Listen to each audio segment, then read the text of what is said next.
Okay, this is day 2 of me showing you on YouTube who have requested this content what I know about vaccines. This is only the beginning, so let's get right into it. I'm going to read from the same pamphlet that I read from yesterday. This one right here. Yes. That's the first page. Now we've already talked about Dr. Hadwin's speech in the first page, not purely a medical question. We've already seen that. Okay. Now, the history of the movement. Thomas Carlyle has told us that no error is fully confuted until you have seen not only that it is an error, but also how it became one. It will therefore be as well for me to take you over something of the history of the movement, and give an idea how this gigantic superstition and this monstrous fraud of vaccination came to be enforced and came to be adopted by the profession and the public.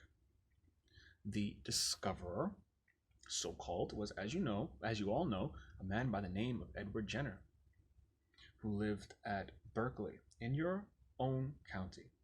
He was not, however, this Gloucester County. He was not, however, the discoverer. The whole thing was a superstition of the Gloucestershire dairymaids, years before Jenner was born. And the very experiment, so-called, that he performed had been performed by an old farmer named Benjamin Jesty, 20 years previously. Now, this man Jenner had never passed a medical examination in his life. He belonged to the good old times when George III was king, but medical examinations were not compulsory. Jenner looked upon the whole thing as a superfluity, and he hung up surgeon apothecary over his door without any of the qualifications that warranted the assumption.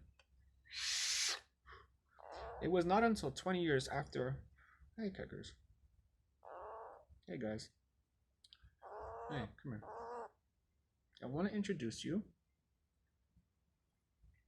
Come here. To Kickers. Say hi, Kickers. Yes. He became my friend yesterday, and we have started a relationship. I hear squirrels make excellent pets. They make good pets.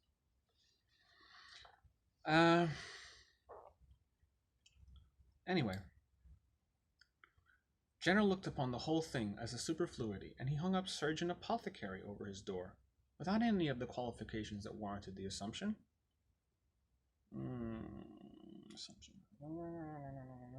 It was not until 20 years after he was in practice that he thought it advisable to get a few letters after his name. Consequently, he then communicated with a Scotch university, and obtained the degree of Doctor of Medicine for the sum of $15, and nothing more. It is true that a while before he had obtained a fellowship of the Royal Society, but his latest biographer and apologist, Dr. Norman Moore, had to confess that it was obtained by little less than fraud. It was obtained by writing a most extraordinary paper about a fabulous cuckoo, for the most part composed of arrant absurdities. Give me a second, guys. Keckers is cold. It's a little chilly out here. Ouch. You're not cold? You want to stay out there? Oh, okay. Okay.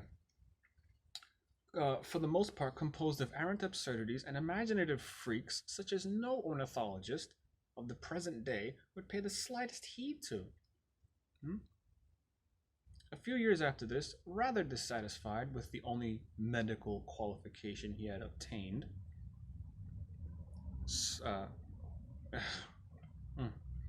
Jenner communicated with the University of Oxford and asked them to grant him their honorary degree of MD. Hey you. Good boy. And after a good many fruitless attempts, he got it. Then he sent to the Royal College of Physicians in London to get their diploma, and even presented his Oxford degree as an argument in his favor. But they considered that he had had quite enough of the cheap already, and told them distinctly, and told him distinctly that until he passed the usual examinations, they were not going to give him any more. This was a sufficient check in Jenner's case, and he settled down quietly without any diploma of physician.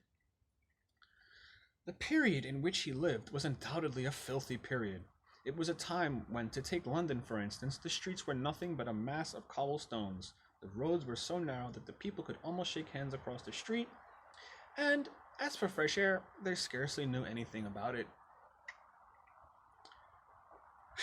For locomotion, such as we have today, was unknown. Sanitary arrangements were altogether absent. They obtained their water from conduits and wells in the wells in the neighborhood. Water closets, there were none. And no drainage system existed.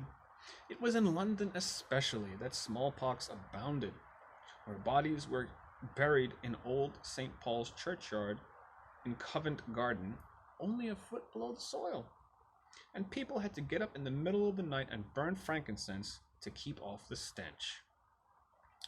And where those who could afford it had houses on each side of the Fleet River, so that when the wind blew towards the east, they lived in the west, and when the wind blew towards the west, they lived in the east. This was the condition of old London, and you cannot be surprised if smallpox was then what Dr. Bond calls a scourge. You cannot be surprised if smallpox has declined since, even after this wonderful discovery of vaccination. And let us not forget that sanitary improvements began in London as early as 1766, and smallpox began to decline as a consequence before vaccination was invented. I won't go now into the personal character of Jenner, but Dr. Creighton has well described him when he tells us that he was vain and petulant, crafty and greedy, a man with more grandiloquence and bounce than solid attainment. Unscrupulous to a degree, a man who in all his writings was never precise when he could possibly be vague, and never straightforward when he could be secretive. This is the character that Dr. Creighton gives him. And as for the statement which we constantly hear, that Jenner received such wonderful homage in the later years of his life, we well know that his closing years were full of misery. As failures of his fetish began to crowd upon him. It was on January 23rd, 1823, that he wrote his last letter to his confidential friend Gardner, when he told him he was never surrounded by so many perplexities. 2 days later, Jenner breathed his last. That's where I'm going to end this video for now. I want to keep these short. I want to keep you not bored, and I want to keep you informed. Learn from history, or it will repeat itself. Krispy Kreme, cheers. All Patriots, cheers. Anybody who wants more content, let me know. But I will be dropping everything in that binder in a series of videos.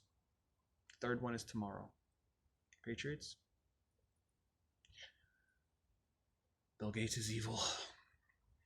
He's evil, and this is my way of blowing his shit up. All of you need to do your part, but please, if you are patriots, you know what to do. Godspeed.